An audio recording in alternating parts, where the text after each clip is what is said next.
Did they get away? Yeah, we tell them, yeah. What did you tell them? We just tell them it's you. Huh? We just tell them it's you. This morning? Yeah, no, about an hour ago. Hi everybody, welcome to the press conference ahead of the Seville game tomorrow. We have Michael Carrick here and it will be in the same format as the managers just conducted.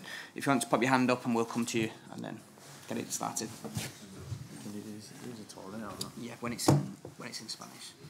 Michael, your manager said that this is going to be your last season. Is it going to be your last season at Manchester United as a player? Have you decided to join his coaching staff next season? Yeah, it's I think it's pretty much already said anyway, to be honest with you. But comes a time when, as much as you like it or you don't like it, you know, your body tells you it's time to stop playing football. So that's pretty much where I'm at, which is fine. Something you've got to accept. So that's where I'm at.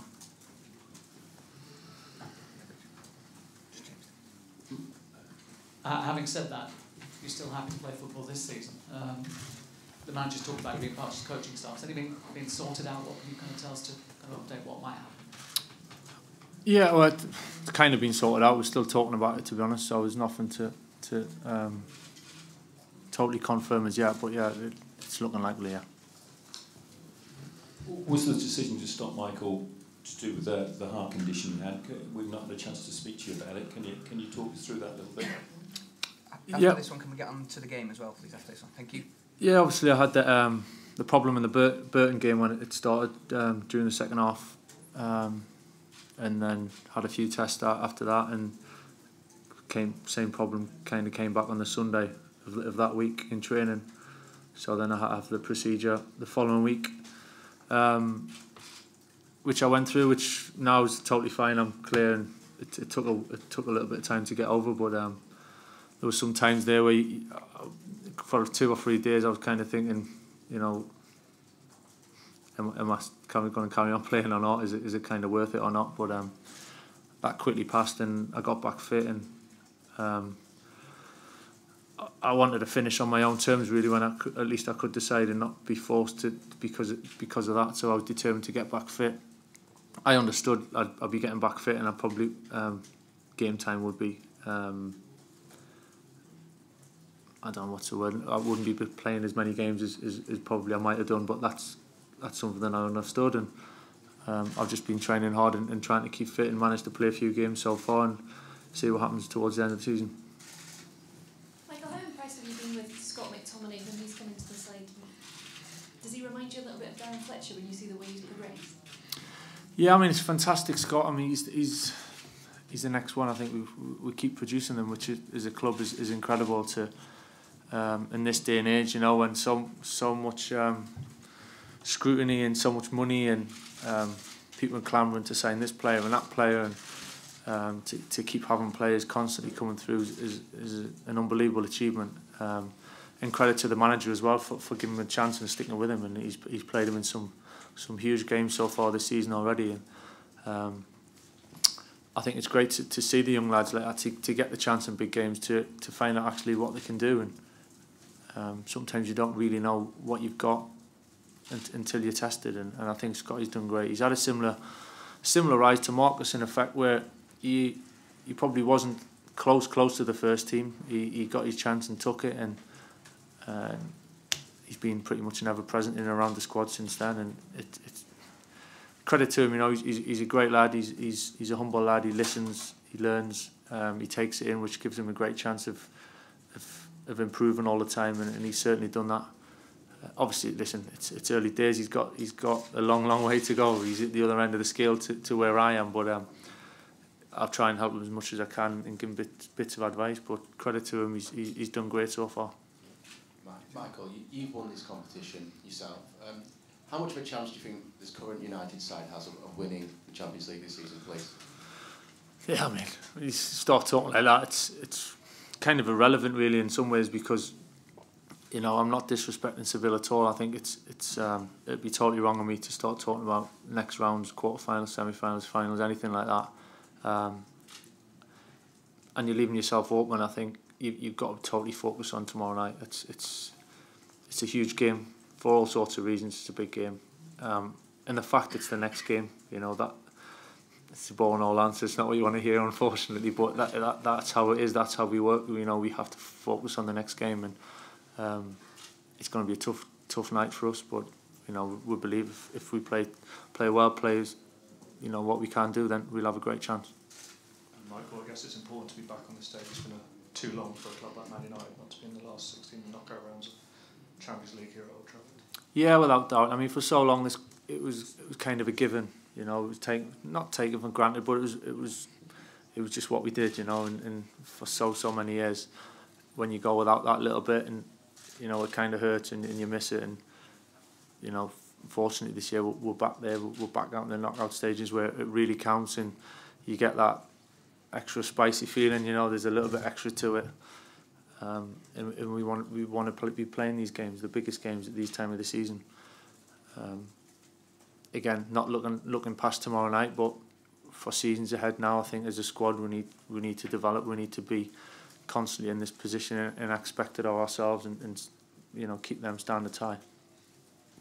Michael, there's been a lot of questions about Alexis Sanchez since he came in. He's only scored 1 goal so far. What have you made of his start and what he's kind of brought to the team that maybe we don't see? Yeah, do you know what? He just loves the game. He absolutely loves the game. Every day in training, he's first one out with the ball at his feet, which is great to see. He's desperate to do well. He works hard in training. He's given everything. And listen, we've seen his quality. He's done it for so many years now. We know exactly what he brings, and I mean, he'd be fine. He'll have a great time here. He's I said when he first signed, he's a Man United player. He suits the way we play. He's got that excitement. He always looks forward. He's dynamic. And yeah, you can judge him on the first few games, whatever. But I think over time he'd be terrific, and I've got no doubts about that at all. Just on Scott again, you mentioned he was humble. The manager was saying before that he doesn't create the headlines, or he's not flash. Is he a bit of an example really to quite a lot of young players now who seem to be sort of obsessed with the trappings, to put that aside and focus on football? I think it's quite refreshing to look at Scott and see how he deals with it. He goes about his business. He comes in. He's always doing extra. He's training. He's desperate to do well, and always looking for them little things to improve on. And like you say, all the glitz and the glamour and everything that can surround young players these days, he kind of doesn't seem too interested in that, which is fantastic. I think, especially at the stage of his career, it's about making a career. You know, that's how it is. You know, you can't